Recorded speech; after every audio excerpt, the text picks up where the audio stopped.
தனித்தனியா கோயில் குளம் அலைவதும் எதுக்கு அம்மாவின் பாதத்தில் கற்பூரம் கொளுத்து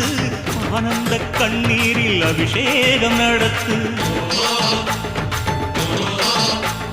காட்டு வீரங்கெல்லாம் கொடுத்தா தாம் மதிப்பு பணக்காவி தூரவி எல்லாம் விழிஞ்சா தாம் மதிப்பு பணம் கொஞ்சம் இருந்தாலும் கொடுத்தா தாம் மதிப்பு நீ மகன் என்றால் உன் தாயை மதிச்சா தாம் மதிப்பு